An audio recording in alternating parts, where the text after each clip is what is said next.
São 15 horas e 11 minutos. A ideia nossa é não passar das 16, então, por favor, não saiam. Só chamem seus colegas. Nós falaremos sobre as palavras de Jesus e os acontecimentos na atualidade. Nós teremos como texto base, quem está nos ouvindo já conhece, um texto chamado Princípio das Dores, que é um texto muito famoso, porque tem um trecho dele que entre os mais populares, que fala que haverão guerras e rumores de guerras, pestes e terremotos. Então, toda vez que acontece uma tragédia, toda vez que acontece um fenômeno natural muito expressivo, toda vez que se inicia uma guerra, toda vez que acontece um ataque terrorista de uma proporção maior, nós lembramos de Mateus 24. Lembrando que não é só Mateus 24, nós achamos esse sermão escatológico não só em Mateus 24, mas nós temos ele em outros evangelhos também, como, por exemplo, Lucas e Marcos. Bom, dito isto, Jesus ele começa esse sermão saindo do templo. Qual que é esse templo? Esse templo é o chamado Templo de Jerusalém. Com Jesus saindo do templo. O templo que hoje não existe, ele existiu até o ano 70, a gente vai falar um pouco disso mais para frente, mas ele foi construído e ficou famoso como o Templo de Salomão. Esse Templo de Salomão, ninguém quer ver... Esse templo ficou famoso como Templo de Salomão, que foi a sua primeira e mais famosa versão, famoso pela sua pompa, pela sua riqueza. Salomão, filho do rei Davi, o rei mais famoso da história de Israel. Logo após o rei Salomão, nós tivemos um período da história de Israel de idas e vindas de bons reis. Esse templo é destruído pelo Império Babilônico, reconstruído por um outro camarada muito bacana chamado Zorobabel, que é contemporâneo de Neemias e Esdras. Tem esses dois livros na Bíblia, talvez você já os conheça também, e é financiado por um outro império, o Império do Rei Ciro. A princípio, o Império do Rei Ciro, né? A gente não vai entrar muito nessa história, não. O que a gente quer dizer é que o Herodes, já no tempo de Jesus, depois teve uma outra destruição desse templo que o Zorobabel faz. No tempo de Jesus, esse templo ele é repaginado pelo Herodes, que constrói algumas coisas a mais nele e faz uma obra de engenharia muito bacana para a época. Saindo o discípulo com Jesus, o pessoal pergunta sobre os acontecimentos que aconteceriam depois daquilo ali, sobre o que aconteceria depois do reino de Israel. Uma curiosidade dos discípulos, uma curiosidade que talvez você que está nos ouvindo já teve, por acaso você que está nos ouvindo, aliás, já teve a curiosidade de saber o que vai acontecer depois, ou quando vai acontecer o final do mundo. Não sei, se você já teve essa curiosidade, os discípulos já tiveram, e eles tiveram a oportunidade de perguntar para Jesus. E assim como nós temos a oportunidade de saber, assim como eles, nós temos a oportunidade de saber o que algumas das coisas que Jesus falou que estão escritas aqui nesse texto sagrado. E agora eu gostaria de passar a palavra para o meu amigo e teólogo William. Ele vai começar a nos falar um pouco mais sobre esse princípio das dores. Então, por favor, William, o que seria então esse princípio das dores? Pois é, tá me ouvindo certinho? Bom, eu estou te ouvindo um pouco mais baixo, mas eu estou te ouvindo. Não, beleza, então vamos tentar assim mesmo. Primeiro, eu queria comentar o seguinte, que, igual você falou, os discípulos eles ficaram maravilhados com a construção do templo, e eles estavam saindo de lá com Jesus, então eles olharam para aquele monumento e como que tirando onda, né? Eles falaram para Jesus: ó, Jesus, tá vendo como que o templo tá ficando? Tá bonito, né? Só que Jesus ele vai tratar da questão com uma certa negatividade. Ele vai olhar para aquele templo e vai falar o seguinte: pois é, não vai ficar pedra sobre pedra nisso aí. Vai tudo. vai desmoronar tudo. Vocês acham muito bonito esse templo, vocês gostam muito desse templo, mas ele não vai servir para muita coisa por muito mais tempo, não.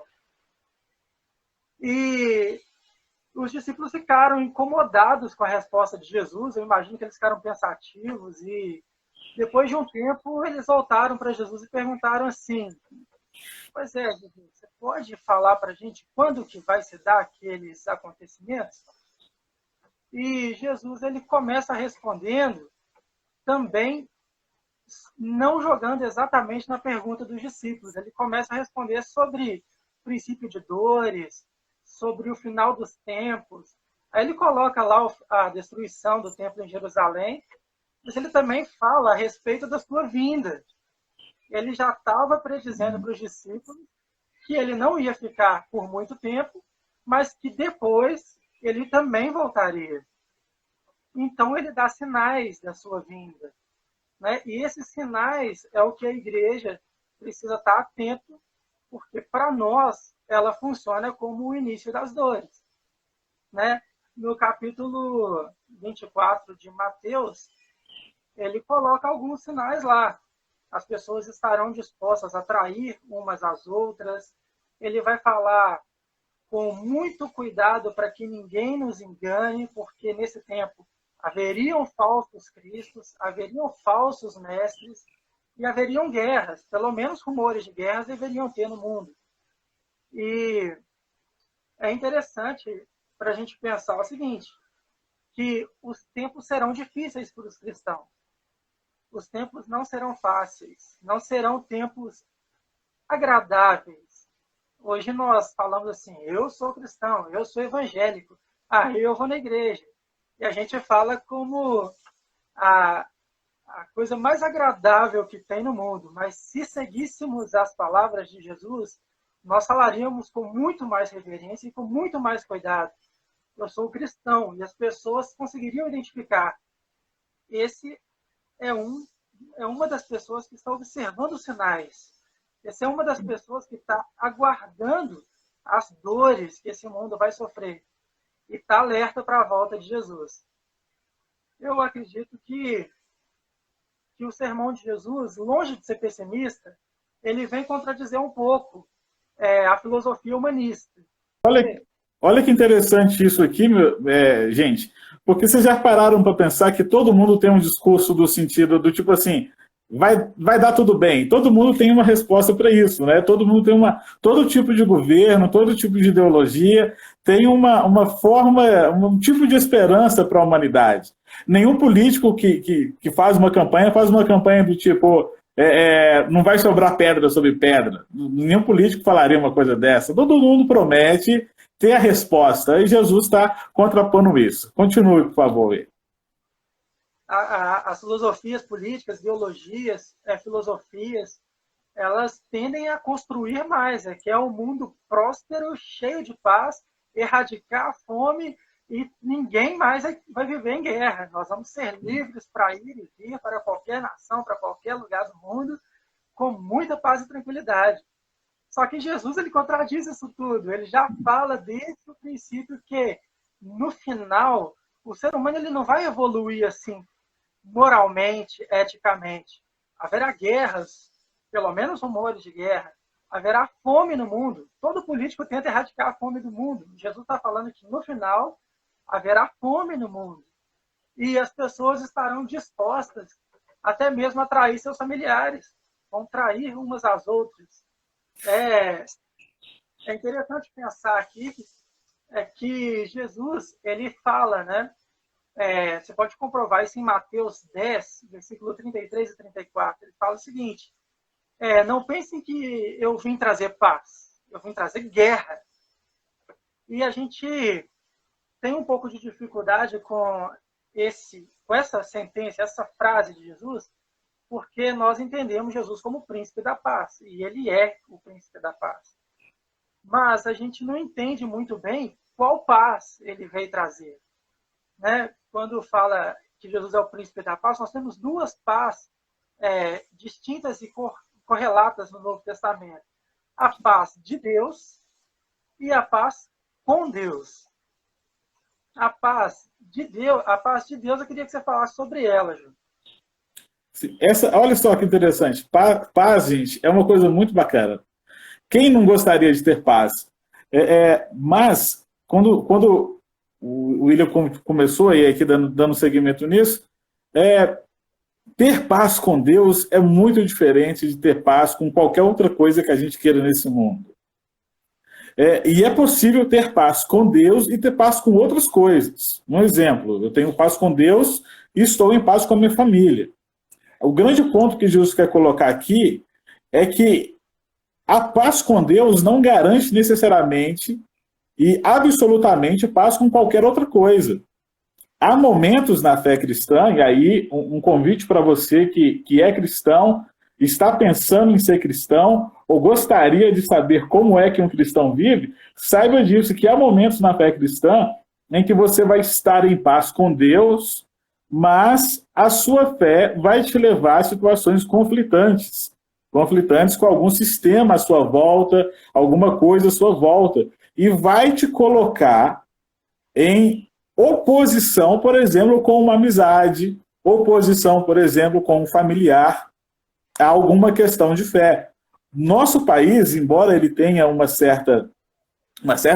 país ele é muito livre do ponto de vista religioso, mas mesmo o nosso país, que ele é muito livre do ponto de vista religioso, todos os que desejam seguir essa religião, todo mundo que quer ser cristão, enfrenta em algum momento alguma situação onde ele se depara com alguma realidade, onde ele precisa falar, não vou fazer, não vou seguir. Isso vai entrar em desacordo com algumas pessoas, dependendo do lugar ou da situação, vai entrar em desacordo com alguma situação. Vou citar aqui um exemplo muito básico. Bom, você cristão, você que não é cristão, sei lá, se você tivesse que atender um telefone e o seu chefe te pedisse para falar, fala que eu não estou. Você entraria em acordo com o seu chefe, falaria que não está, ou você entraria em desacordo com ele? Você entraria em conflito com ele por causa disso? Agora, extrapola isso por um nível familiar, por exemplo. Um pai, uma mãe falam assim, mente para mim, sendo que a mentira é uma coisa que o cristão se afasta. Esse tipo de coisa faz com que, nesse mundo, a gente pode enfrentar situações que vão nos colocar em posição de conflito, onde a paz pode não ser possível. É o preço para se defender a paz com Deus. Jesus veio nos trazer o reino. E esse reino que está sendo implantado é o reino de Deus. Ele começa aqui, vai se progredir para a eternidade. E já está sendo colocado. E eu acredito que esse é um ponto bacana de se colocar. Pois é, exatamente nisso, João, é que Jesus fala. Eu não vim trazer paz, eu vim trazer guerra. É por causa do nome de Jesus que esses conflitos acontecem, principalmente no tempo do fim. Porque se você quer seguir as palavras de Jesus, os ensinamentos do Mestre, se você quer deixar claro a sua devoção às palavras de Cristo e segui-lo no seu exemplo, você vai acabar contradizendo a sociedade, vai acabar contradizendo a regra vigente. Embora no papel as leis funcionem para que as pessoas convivam em paz, o nome de Jesus estabelece até onde o cristão vai, até onde ele não vai, mesmo que ele não contradiga a lei que existe na sociedade. A lei de Deus ela é maior que a lei dos homens. E no exemplo de Jesus, nós acabamos que temos limites. E se nós temos limites, a sociedade ao entorno de nós vão nos criticar, vão olhar para nós de uma forma diferente, que vai acabar nos levando a perder, entre aspas, a paz. Agora tem um outro detalhe aqui, seguindo, Jesus revela seu ponto de vista em relação à humanidade, e olha só, uma coisa que nós colocamos aqui é que no mínimo haverá guerras e rumores de guerras. Nós citamos aqui o exemplo de que Jesus não era um pessimista, e sim ele foi verdadeiro. Aqui um detalhe interessante, gente, é a gente colocar o fato de que Jesus não está programando as pessoas para serem más. Ele está colocando o fato de como que a humanidade vai chegar no final das contas. Então, Jesus está falando assim, você quer saber como é que é o final do filme? Então, vou contar para você algumas das cenas do final do filme. É assim que vai ser. Jesus está mostrando isso. Os aparatos teóricos, todos eles têm as suas promessas positivas. Nós poderíamos citar aqui, por exemplo, o nazismo com a ideia do Terceiro Reich, uma paz que prometia 1000 anos de mundo pacífico e limpo. Eu, por exemplo, coloquei uma outra que é a ideia dos horizontes do comunismo, do capitalismo, todas e outras coisas que nós poderíamos trazer aqui que seriam regimes de paz. E não é que esses regimes, nas suas possibilidades teóricas, estão certas ou estão erradas. A gente não está aqui com a ideia de falar desse ou daquele regime. O que a gente está aqui para falar é que Jesus chega à ideia de que na luta da humanidade, a humanidade não vai conseguir por si só chegar ao final da história colocando isso em prática. Nós acreditamos nisso porque nós acreditamos que a humanidade ela é manchada pelo pecado. E toda a humanidade, todo aquele que é manchado pelo pecado, pode se esforçar ao máximo para ser bom, mas não vai conseguir ser bom a ponto de conseguir alcançar essas promessas todas. Bom, vamos lá. Isso, vamos lá, William, diga. A ideia de que todo pensamento ideológico, toda filosofia e políticas públicas, elas tendem a levar o ser humano para um estágio de paz, segurança e tranquilidade. Mas Jesus já predisse desde o início que a humanidade não vai conseguir chegar lá. No final vai ter a guerra, guerras, fomes, terremotos e pestes. Vai ter todo tipo de calamidade e muitas delas provocadas pelo próprio ser humano. Ou seja, evoluímos na tecnologia, evoluímos na produção do trabalho, na forma de interagir entre o mundo, as conexões quase que instantâneas hoje em dia, mas a moral e a ética do ser humano permanece a mesma desde o início. Isso mesmo. Aqui nós vamos entrar em outro detalhe interessante aqui sobre a paz de Deus com o homem, que é a ideia de que o Senhor ele fala uma coisa para Jerusalém, ele fala, no meio dessa passagem, é como se Jesus abrisse um parêntese e falasse sobre a história do povo de Israel, e depois ele fechasse esse parêntese e continuasse falando sobre a história da humanidade. Então, se a gente pegasse o texto, a gente lê ele da seguinte forma, até o verso 14 de Mateus 24, você lê ele como história para todos nós, do versículo 15 ao 28, você lê ele para Jerusalém, e depois você continua dando seguimento a ele. Então, nesse texto do 15 ao 28, rapidamente, só dando um panorama do contexto histórico, ele vai falar sobre um pouco sobre a destruição de Jerusalém pelo general Tito, um cara que não gostava dos cristãos de forma alguma. Por favor, William, comente um pouco sobre esse general mau. Pois é, ele praticamente se autodeclarou Deus, né? Ele era Deus na Terra. E todos do império precisavam se curvar a ele. Acontece que, para ele alcançar a paz em Jerusalém, ele tolerou a religião judaica daqueles dias. Mas como nós compreendemos, deixa eu fazer uma comparação, nós compreendemos hoje o cristianismo em vários segmentos. Nós temos várias denominações evangélicas, por exemplo, e ainda tem uma católica. Então nós temos várias vertentes do evangelho, que são seguidas em grupos distintos e separados. O judaísmo daquele dia também vivia assim, tem várias seitas judaicas que convivem juntas e harmoniosas, praticamente como nós convivemos juntos aqui hoje enquanto cristãos. Então a gente consegue olhar bem claro na Bíblia que tem pelo menos duas grandes. Tem os fariseus e tem os saduceus. São vertentes diferentes do judaísmo. Só que para o general Tito, que era romano, imperador Tito, que era romano, ele não entendia bem essas divisões dentro do judaísmo e ele pensou que os cristãos eram mais uma dessas vertentes do judaísmo. Sim. É aí que começa a confusão, porque nós temos um imperador que tolera Jerusalém, ou pelo menos a religião de Jerusalém, só que dentre essa religião tem uma vertente que está falando que tem um novo Deus. Que Jesus é Deus e não imperador. Então, ele, furioso com isso, ele vai perseguir o quê? O judaísmo e o cristianismo recente, primitivo. Só que os judeus eles vão falar assim, não, peraí, nós não temos nada a ver com esse Cristo, não temos nada a ver com esses cristãos que estão aí difamando a autoridade do todo-poderoso Deus, imperador Tito. E então, os próprios judeus começam a entregar os cristãos para serem perseguidos e mortos pelo Império Romano. Dentro dessa questão ainda, acabou acontecendo um fato curioso que nós não vamos encontrar na Bíblia, encontramos na história do cristianismo. Flávio Josefo vai falar muito bem disso, que houve um incêndio em Jerusalém. E esse incêndio não foi provocado nas cidades onde estavam os cristãos. Então, para acabar com essa questão dos cristãos, que tem um novo Deus, que não é o imperador de Roma, é fácil. A culpa caiu toda nos cristãos e eles começaram a ser perseguidos mesmo.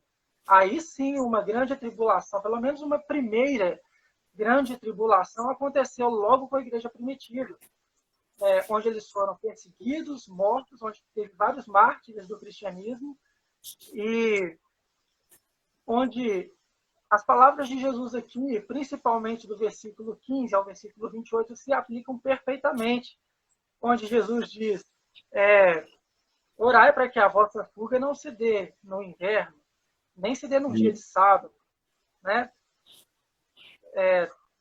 Serão dias terríveis para as mulheres que estão grávidas, para as mulheres que estão amamentando.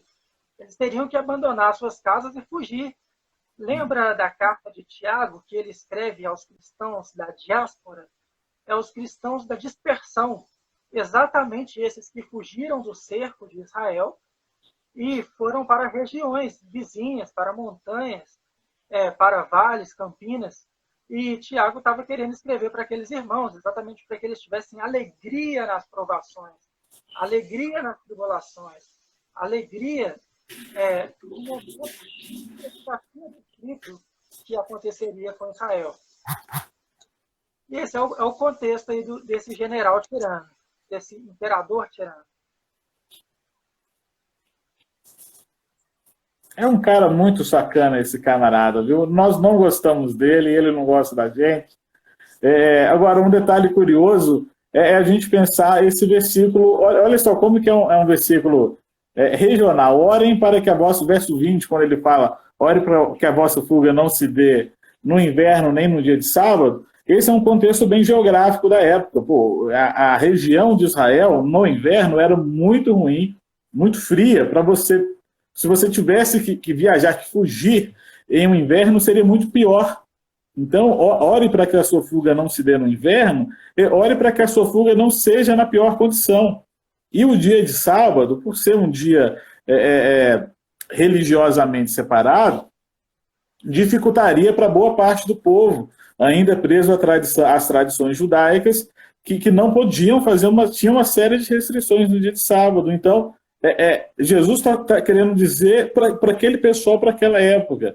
Então, esse texto, a gente só faz um detalhe interessante de como que essa é uma conversa boa, né? Uma boa conversa, que Jesus está conversando com os apóstolos, e aí Jesus ele começa a falar para o mundo, e aí é como se ele estava no Monte das Oliveiras. O Monte das Oliveiras ele ficava cerca de uns 800 metros acima do mar, e ele tinha uma vista panorâmica da cidade de Jerusalém, principalmente do templo.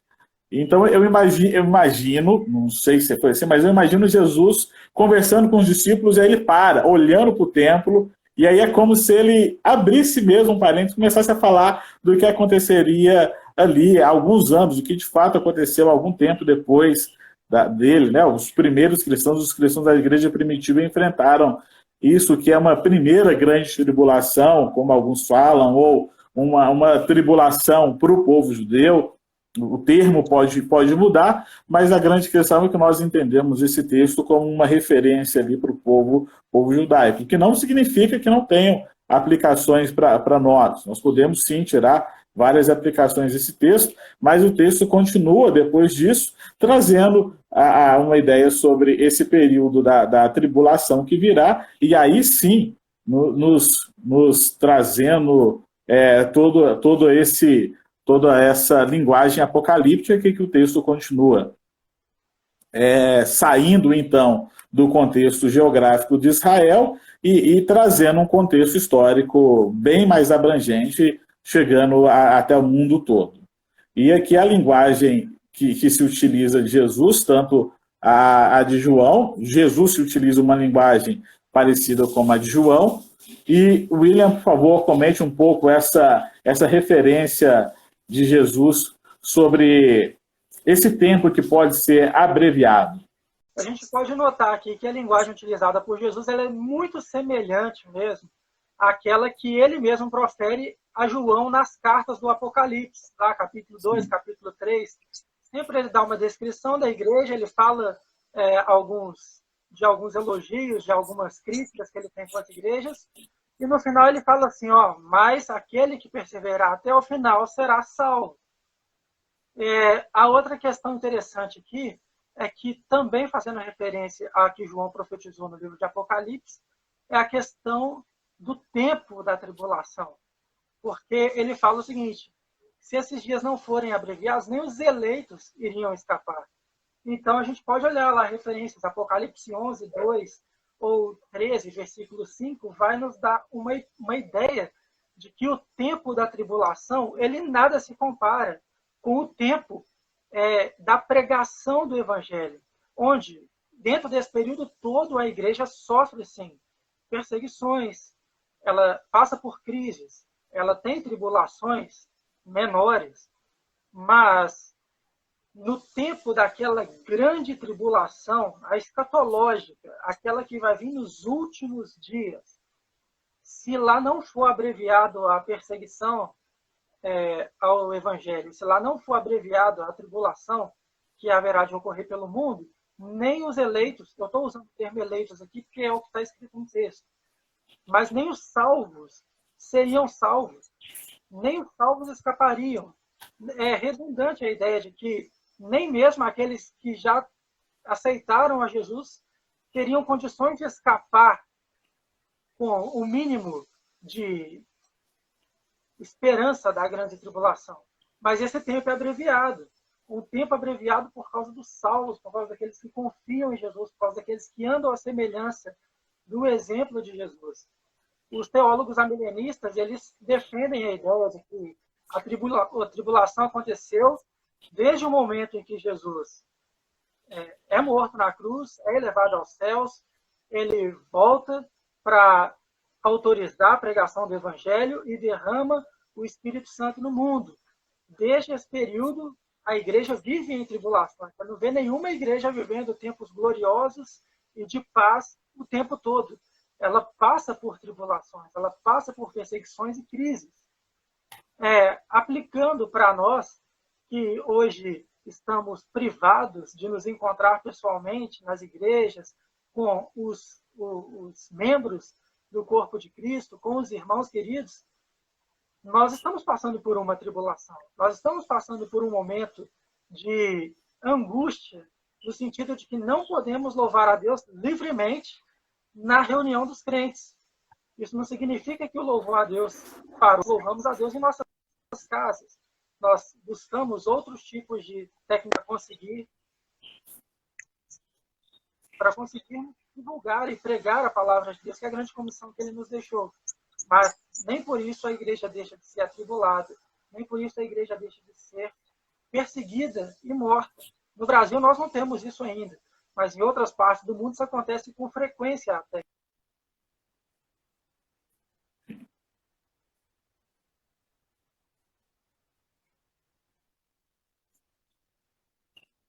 Essas coisas deveriam já acontecer. Até mesmo os familiares, pessoas queridas, ou talvez até mesmo membros da mesma igreja que nós, estarão dispostos até a nos trair, a trair os verdadeiros seguidores de Cristo.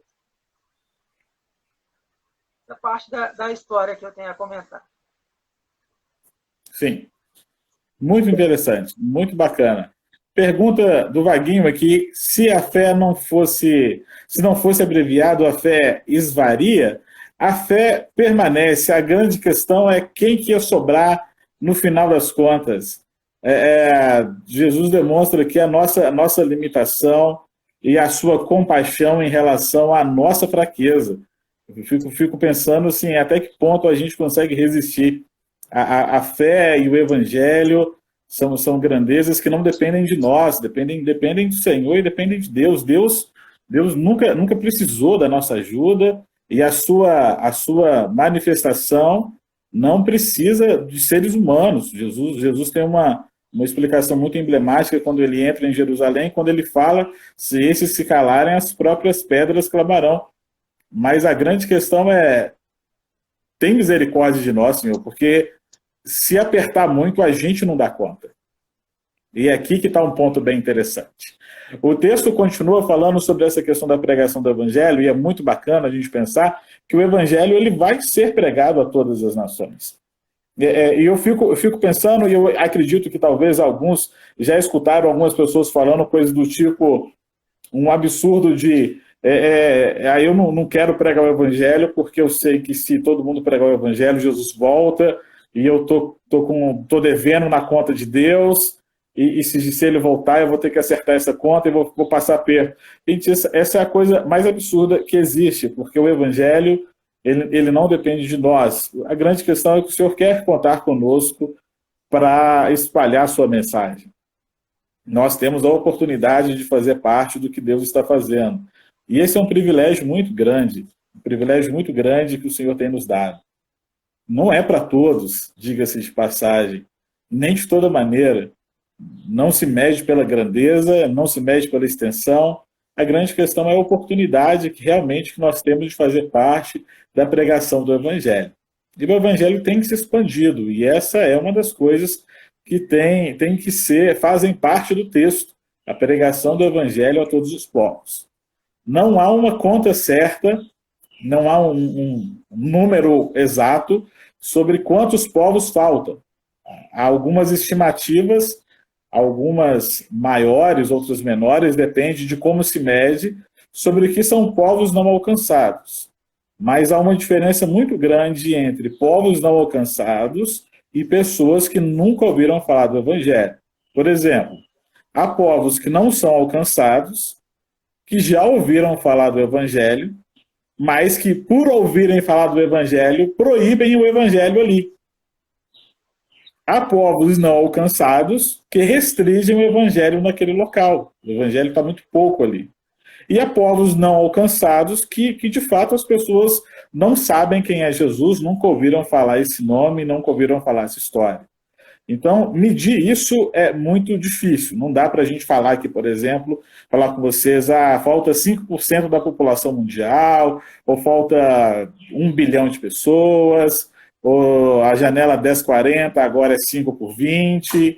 Não dá para abordar um número exato. A grande questão é que o esforço para que o evangelho tenha sido pregado continua, e o plano de Deus para a pregação do evangelho nunca deixou de ser colocado em prática. Então, isso não é um impedimento, nós não seremos impedimento para isso, e não existe força nenhuma que possa impedir que o evangelho seja pregado a todo mundo, que o evangelho chegue a todas as nações. Bom, dito isso, tem uma parábola interessante, que é a parábola da figueira. Uma parábola da figueira, que o texto comenta. Bom, eu não sei quem aqui já comeu um figo, se você já comeu, já tem um pé de figo na sua casa, você pode comentar. Acho difícil, mas comente aí, por favor. Por favor, William, nos explique essa parábola da figueira. Pois é, só retomar um pouquinho aqui. A questão é que os evangelistas podem ser barrados. Mas o evangelho não será barrado. Muito bem colocado a questão de as próprias pedras clamariam se nós deixássemos pregar o evangelho. Né? E a parábola da figueira aqui, ela vem no momento mais oportuno do texto, né, a partir do versículo 32, porque ela é sinal para os judeus de que o verão está chegando. Para que ela comece a florescer, o verão está chegando. Então, eles conseguem perceber o sinal do verão que se aproxima. E Jesus, nesse contexto aqui, ele está colocando sinais para que o povo de Deus perceba quando ele vem. É interessante, tem algumas árvores aqui, em Belo Horizonte, pelo menos, né, a quaresmeira, que floresce a flor roxa, quando está chegando lá, aquela época da quaresma. Tem também o ipê amarelo, para quem gosta de viajar de carro, né? Sempre ele está florescido ali no momento que está se aproximando a primavera. Então, são sinais de que tem uma estação chegando. E aqui Jesus está colocando a estação da sua vinda. Sinais para que ela, de fato, aconteça. É interessante pensar nos textos escatológicos que eles sempre colocam um cenário apocalíptico, né? Haverá guerra, fome, destruição, as pessoas vão se entregar umas às outras, terão falsos cristos. Perceba que não é um falso Cristo. Virão vários antes de vir aquele grande último anticristo. Terão falsos profetas. Haverá uma bagunça total e generalizada. Só que são sinais de que tem uma estação chegando, a estação da vinda do Senhor. Quando a gente para analisar os textos de 1 Tessalonicenses, os próprios textos do Apocalipse, sempre tem essa menção de que quando essas coisas estão acontecendo, breve o Senhor virá, breve ele retornará. Então, quando a gente olha para a parábola da figueira, nós devemos olhar com alegria. Se nós estamos percebendo as palavras de Jesus se cumprindo aqui porque nós estamos vivendo os últimos dias. O amanhã ainda não chegou. Hoje é o último dia que a humanidade conhece. Hoje é o último dia que você viu. Você não sabe o que virá amanhã. Então, se as palavras de Jesus chegou até aqui, breve ele retornará. As palavras dele são verdadeiras. O que ele disse, que haveria guerras, terremotos, fome, pestilências, que hoje a gente pode chamar de epidemias, as palavras de Jesus chegaram até aqui. São verdadeiras. É um profeta verdadeiro, porque a palavra dele chegou até aqui. Então, a palavra que ele retornará também é verdadeira. Também vai chegar esse dia. Essa estação da qual hoje nós só percebemos os sinais. Isso. E é isso mesmo. Assim como a primavera chega, Jesus também vai chegar. E assim como os sinais são claros para aquele pessoal a partir do pé da figueira, pé do figo, os sinais para a volta de Jesus também são. Bom, e aí os discípulos chegaram naquele momento que se fosse eu teria feito a mesma pergunta, que é, beleza, os sinais são claros, mas qual que é o dia? Qual que é o dia? Qual que é o dia e qual que é a hora? Gente, quem não queria saber essa data, né? Tem uma galera aí que já fez uma projeção. Por favor, comente, por favor, se você já teve medo de alguma previsão do fim do mundo, tipo o ano 2000, como é que você estava? Você ficou com medo? É uma coisa que todo mundo acho que já enfrentou, todo mundo não, né? Tem um monte de gente aqui que é de 2000 para cá, mas quem nasceu na década de 90 deve lembrar um pouco das profecias do 1000 passará, 2000 não chegará, coisas do tipo. Bom, essa conta é de acesso exclusivo ao Pai, mas antes da gente entrar nisso, tem um texto bem interessante que Jesus fala assim, sede sóbrios e vigilantes. Olha, esse texto é bem interessante, eu gosto dessa expressão, sede sóbrios e vigilantes, porque uma pessoa para se manter sóbrio, meus irmãos, você sabe muito bem, uma pessoa para se manter sóbrio, se você tem o costume de se perder em algumas coisas, a sobriedade, ela é própria daquele que tem o sono bem conservado e tem as suas faculdades mentais bem conservadas, cara. Uma pessoa que, por exemplo, toma um pouco de vinho a mais, toma qualquer outra substância alcoólica, ou usa algum tipo de psicotrópico ou psicoativo, ela perde a sua capacidade de sobriedade, ela perde a capacidade do reflexo. Uma pessoa que dirige um veículo, por exemplo, um caminhoneiro, dirige um veículo por 16 horas, ele perde a capacidade dos reflexos, ele deixa de ser sóbrio, ele perde a capacidade de tomar decisões rápidas.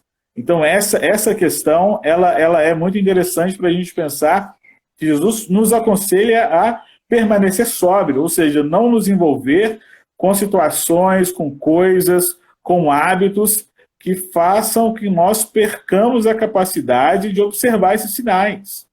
Situações que possam fazer com que a gente viva como se hoje é só mais um dia, e está tudo bem, e não tem nenhum problema, e vamos vivendo. Não, a gente tem que ficar sóbrio. Os sinais estão claros, Jesus está chegando, e a gente tem que permanecer nessa terra aqui como quem está preparado para subir com o Senhor a qualquer momento. Por favor, agora, tem alguns exemplos aqui de dias e de pessoas que prepararam umas datas ruins, para você que não passou por nenhuma delas. Algumas pessoas já fizeram uns cálculos. William, por favor. Pois é, você vê que os adventistas já marcaram a data de Jesus 2 vezes, né? 2 vezes? 2 vezes, não aconteceu. Primeiro eles falaram assim, não, Jesus vai voltar, tal, chegou na data, mas não, na verdade Jesus levantou no trono para vir.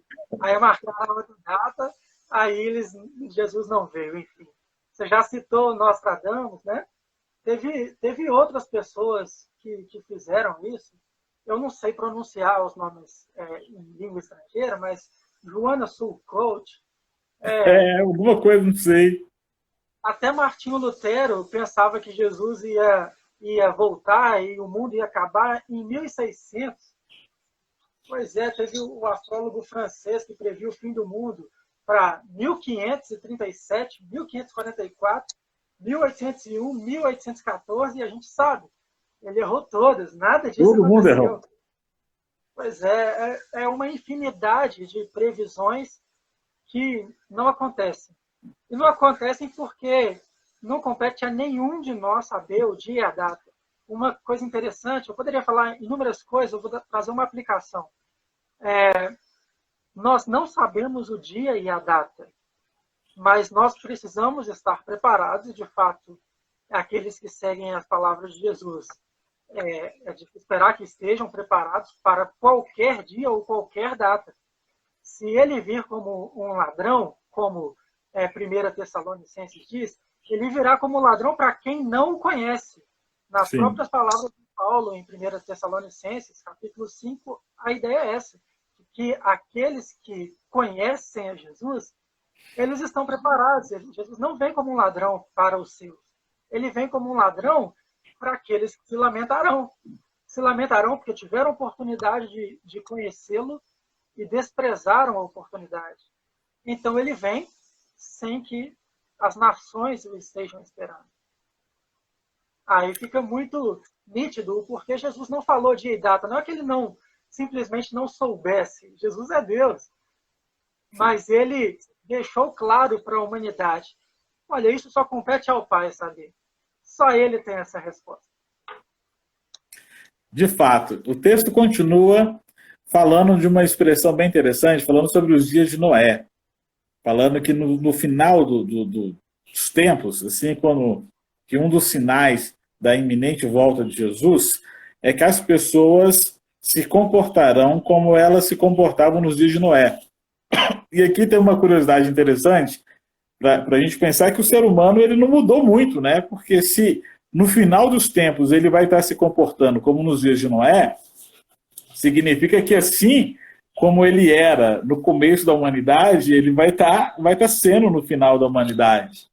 Só que a grande diferença, se a gente for pensar aqui, é como que essa escala muda do ponto de vista do que era a sociedade no mundo do Noé e o que é a sociedade no nosso mundo hoje. E essa expressão ela carrega um outro significado muito maior, que, como nos dias do Noé, é como as pessoas viviam naquele tempo. Entre as marcas daquela sociedade, está o distanciamento de valores morais, e aí quando eu falo de moralidade, valores morais, entenda que eu estou falando do ponto de vista cristão, do ponto de vista que nós aprendemos com a Bíblia. Você questionar isso inclusive, um desses sinais. O próprio fato de que nós vivemos um mundo onde há um questionamento cada vez maior sobre será que há um padrão para viver? Será que esse jeito que o pessoal ensinou a gente está certo? Isso mostra que Jesus está perto de voltar. Isso mostra que a nossa sociedade está caminhando para ser cada vez mais como aquela.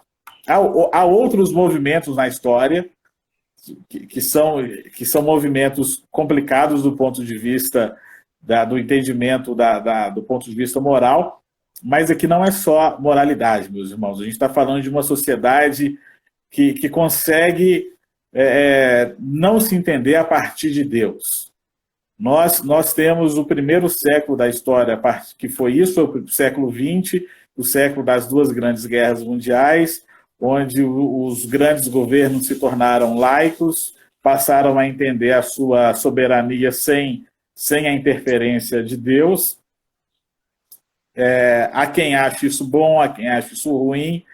Fato é, meus irmãos, que quanto mais nós nos distanciamos da ideia de Deus como mote explicador da nossa vida, e quanto mais isso funciona em uma escala social, quanto mais isso é reproduzido, quanto mais isso é normal, mais nós estamos falando do contexto da sociedade da volta de Jesus. A geração que vai viver a volta de Jesus vai ter, com as suas exceções, lógico, uma sociedade onde você falar de valores cristãos, você vai estar falando de coisas que são extremamente mal vistas e mal recebidas.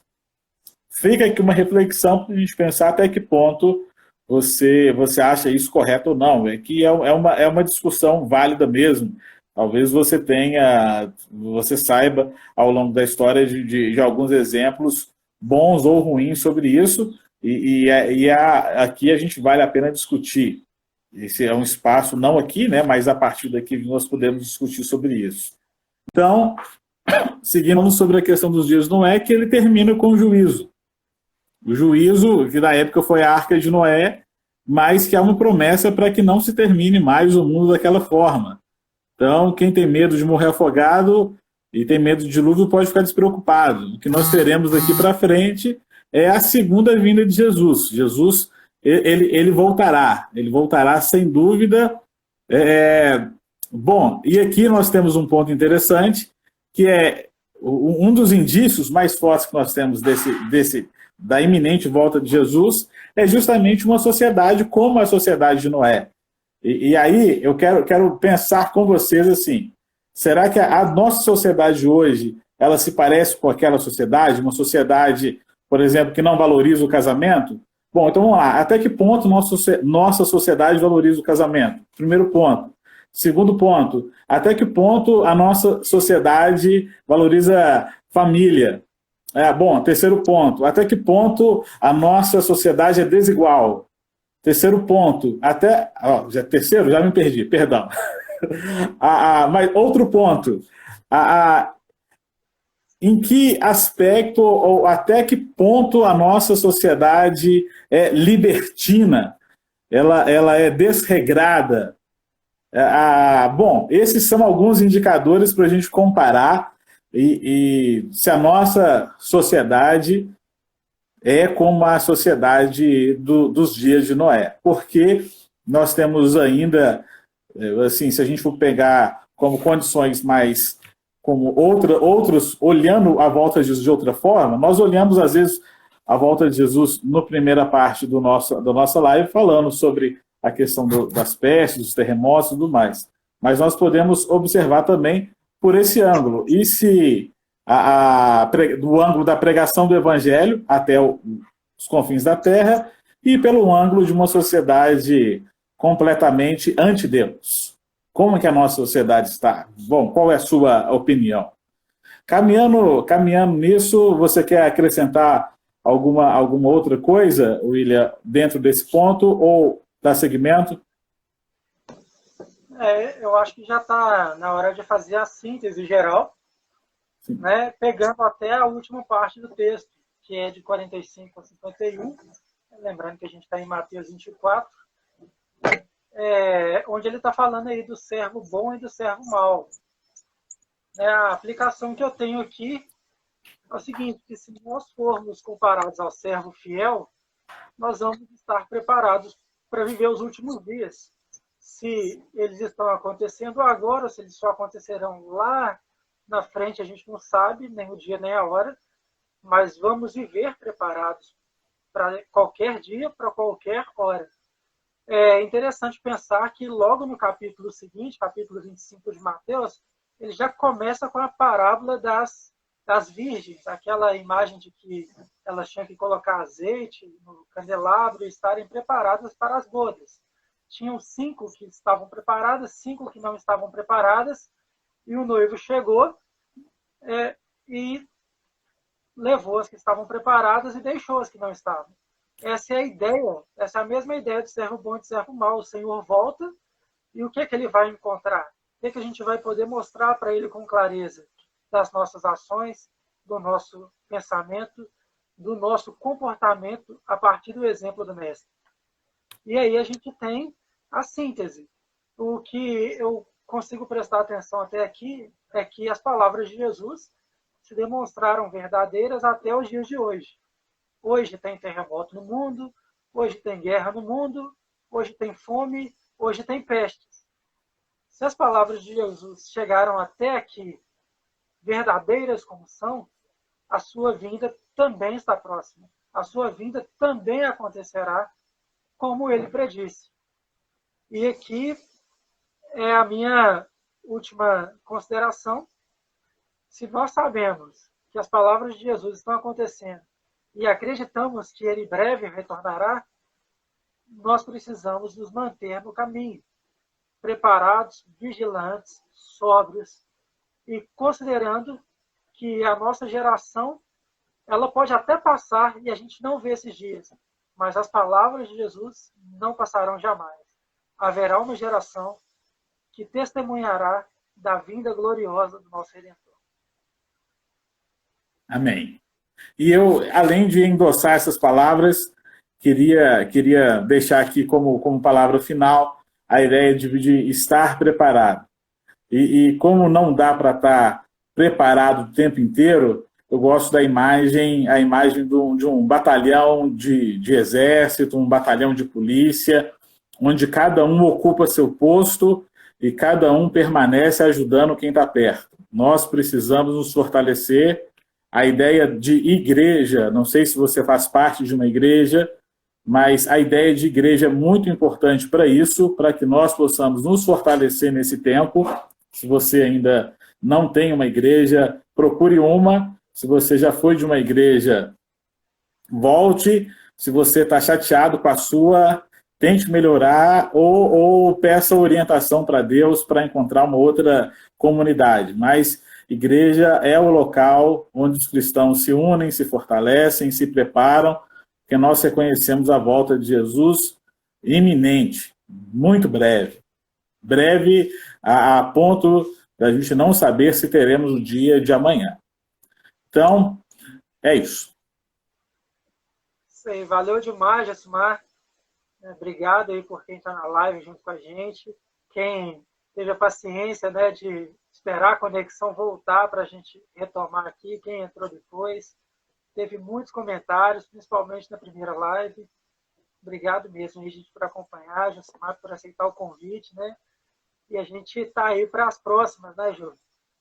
Amém. Eu que agradeço o convite, foi muito legal, muito bacana, tem muito assunto bom para a gente falar, é muito gostoso.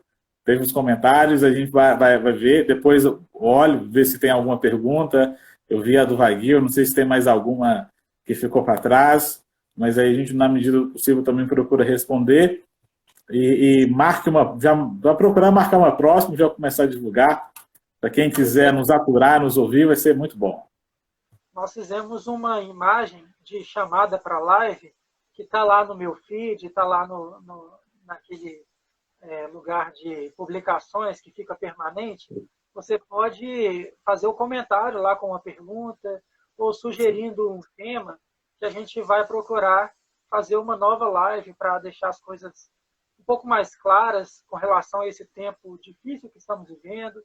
Estamos privados de nos encontrar em igrejas, né, na reunião dominical, para ouvir a palavra de Deus, mas a vida cristã não parou, gente.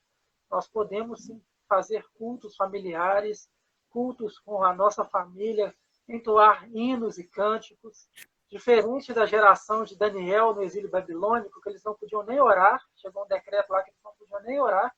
Nós podemos orar até mais que 3 vezes ao dia e clamar a Deus pela resposta nesse tempo, para que Ele leve essa pandemia embora e que nós possamos retornar às práticas comuns de nos reunir na igreja, reunir com os irmãos, que é certamente muito bom e certamente muito precioso.